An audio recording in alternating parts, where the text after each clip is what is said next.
Pierre et Claudette Pellerin.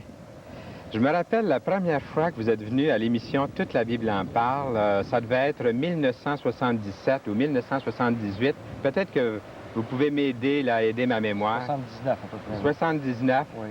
J'avais demandé à Claudette, Claudette, votre vie a dû vraiment être transformée. Puis, qu'est-ce qui est arrivé? Je pense que vous connaissez mieux la réaction qui s'était produite là. Oui, j'avais dit, oui, ça a fait beaucoup de changements.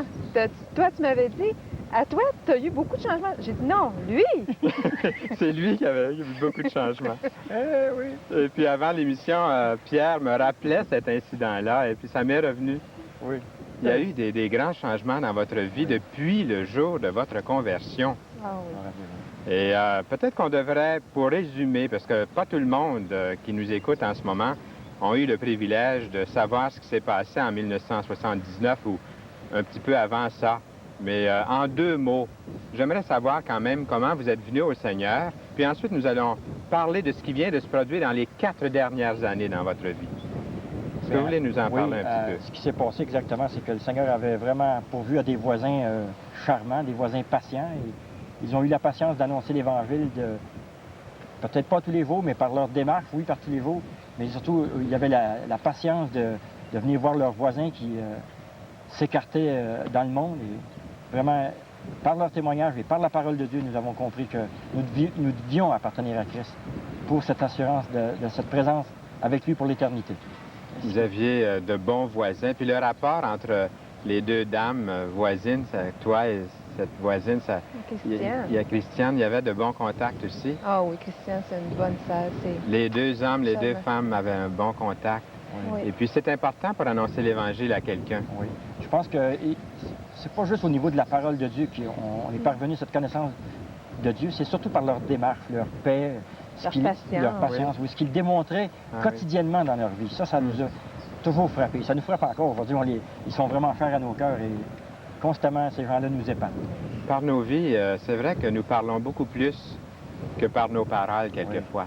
Et moi, je demande à Dieu, dans ma propre vie, et j'imagine que votre prière doit ressembler quelquefois à la mienne aussi, c'est d'avoir des vies qui vont plaire à Dieu, mais qui vont aussi être attrayantes pour les autres, afin qu'ils soient attirés au Seigneur Jésus-Christ. Voilà.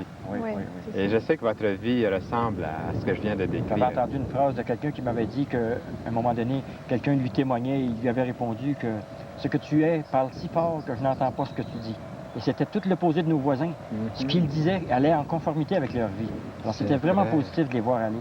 Et je rends gloire à Dieu aujourd'hui d'avoir eu des voisins patients comme Joël et Christiane. Ce sont des voisins qui continuent. Oui. Très engagés aussi dans l'œuvre du Seigneur. De plus en plus, oui. On devrait les inviter, tiens, toute la Bible en parle. On va arranger ça avec notre une belle émission, notre recherchiste Nicole Leclerc, là, qui va nous organiser ça un de ces jours. Eh bien, moi, j'aimerais que vous nous apportiez maintenant ces 4 dernières années qui ont été pour vous sûrement, là, je ne veux pas mettre les paroles dans votre bouche, je vais vous laisser nous en parler. Que vous ont apporté ces 4 ans à un endroit qu'on appelle Village Chalam. Oui, Village Chalam. Tu veux y aller, Claude, en première fois? Oui. Bien, Village Chalam, pour nous, quand on est arrivé à Village Chalam, c'est qu'on était tout nouveaux chrétiens, tout nouveaux convertis. À ce moment-là, on y allait avec nos connaissances, parce qu'on ne connaissait pas grand-chose à ce moment. Et puis, ces 4 années ont apporté une foi dans le Seigneur. On a vu qu'avec le Seigneur, on pense qu'on a la foi quand on dit le Seigneur va pourvoir, le Seigneur est ici, Seigneur. Mais quand on vit, c'est quasiment indescriptible de voir comment le Seigneur peut pourvoir nos besoins et les façons qu'il se prend de. Souvent, c'est même pas la façon qu'on avait prévue ou qu'on pensait qu'elle allait répondre, mais toujours il est fidèle. Pour nous, pour moi en tout cas, ça a fait grandir ma foi beaucoup. Ça a fait aussi que avant, moi, je voyais peut-être des catégories entre frères, les chrétiens. Oui, mais les différentes dénominations, les différents groupes évangéliques. Quand tu connais pas beaucoup la parole, puis que... Je suis content que tu nous en parles, Claudette. J'aimerais t'encourager même. Les gens qui nous écoutent, la plupart disent il y a tellement de groupes différents. c'est ça. Ils disent qu'il y a des baptistes, il y a des pentecôtistes, il y a des ménonites, il y a toutes sortes de groupes de chrétiens dans le monde. Et puis, pour eux, ce sont des groupes différents ou des sectes. Et c'est là l'erreur, c'est que tous ces gens-là appartiennent à Christ au départ. Et après ça, s'il y a eu des petites divergences, c'est tellement minime comme divergence. Mais ces gens-là, d'abord, comme tu viens, toutes les dénominations que tu viens de nommer, ces gens-là appartiennent à Dieu et veulent suivre la parole de Dieu. C'est formidable. C'est ce qu'on est arrivé à découvrir aussi. Ah oui, une unité en Jésus-Christ. La seule chose qui peut se dépasser de l'Église, c'est Christ, la tête lui-même. Tu vois? Vous aviez entendu sûrement dire qu'il y avait des gens qui vivaient par la foi, qui mettaient leur confiance entière en Jésus-Christ. Mais là, vous, comme vous venez vous l'avez expérimenté. Puis vous arriviez dans un endroit où plusieurs groupes avec des arrière-plans différents étaient ensemble et vous n'avez plus vu des divisions entre eux, des divergences. On les étiquette pas, tu sais, pas mettre une étiquette comme eux autres sont baptistes, eux autres sont telle autre dénomination et tout. Là, on arrive, on est tous un corps. Ces gens-là chantent les mêmes cantiques que moi, parlent de la même parole que moi. C'est formidable. Ils louent le même Dieu. Fantastique. Ouais. C'est ce que moi, j'avais pas quand on est arrivé là, parce que vraiment, je mettais, moi, des étiquettes puis je les catégoriquais, tu sais. Mais maintenant, là, c'est fameux. Partout où je vois les frères, il n'y a plus de nom. Ce sont mes frères en Jésus, puis gloire à Dieu, ça a fait vraiment un grand travail dans mon cœur. Je suis content d'apprendre ça, puis j'imagine que ça ne vous a pas quand même enlevé le désir que vous avez de vous rattacher à un groupe puis d'être fidèle à un groupe évangélique, même si vous aimez tous les autres. Oui, c'est sûr.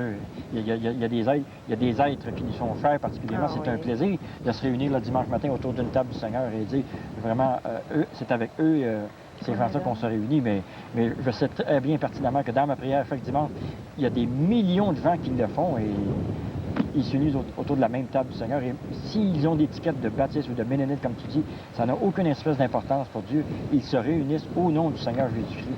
Et les détails, c'est tellement minime.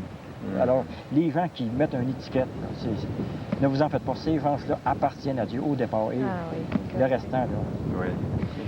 Le père dans un foyer procure la sécurité à sa famille, tout ça. Et toi, Pierre, j'ai posé comme question que vous ont apporté les 4 ans à Village Shalom au début.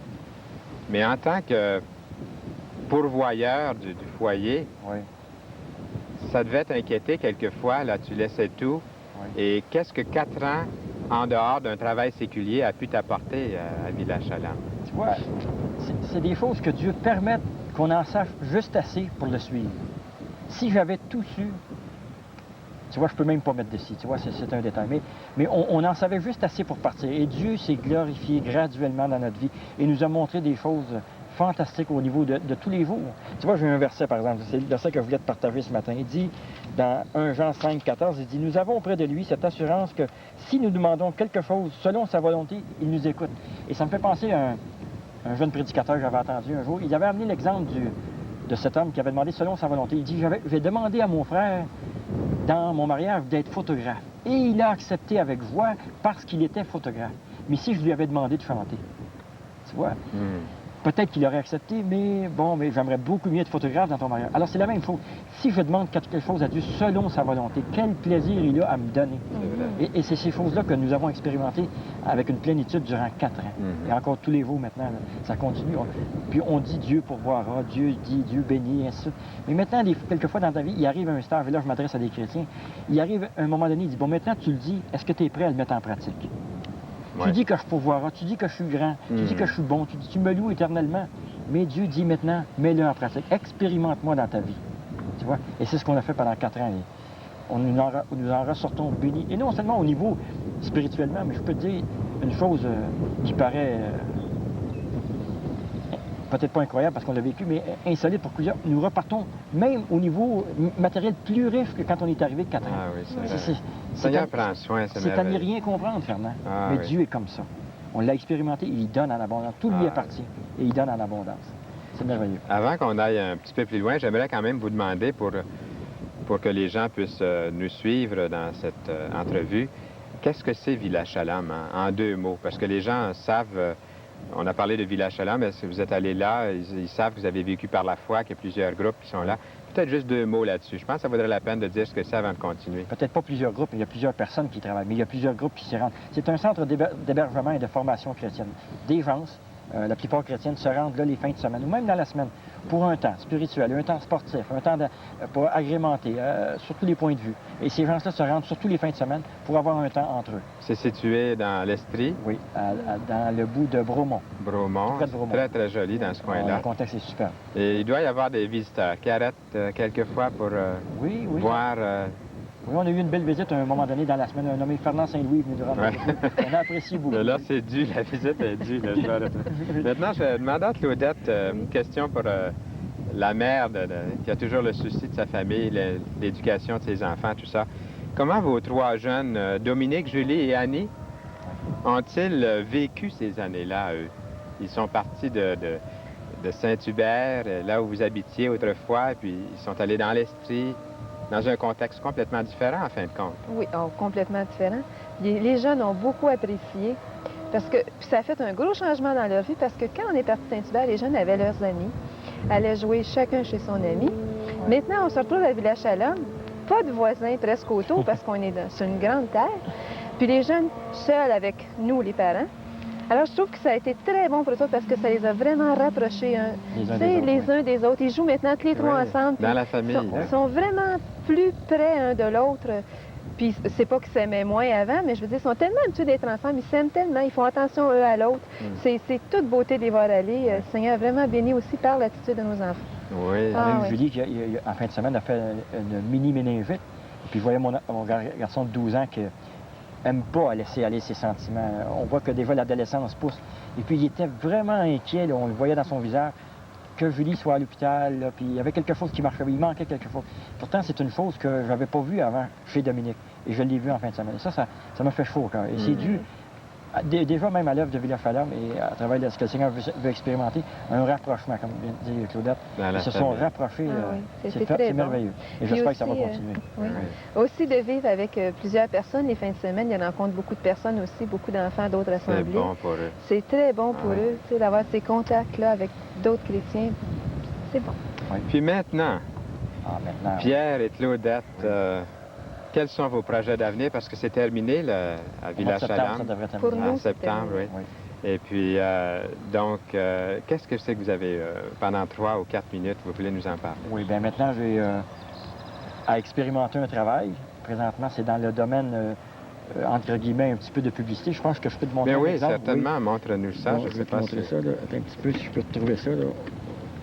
C'est dans le domaine de la publicité comme ça. Je pense que les gens ont déjà vu ça. C'est la publicité comme ceci qui va au-dessus des bottins téléphoniques. Mais ça, c'est vraiment secondaire. Ce qui nous intéresse, c'est que le message évangélique qui va être écrit à l'intérieur. Quelle sorte de message? Bon, alors, je peux te lire ça si tu veux.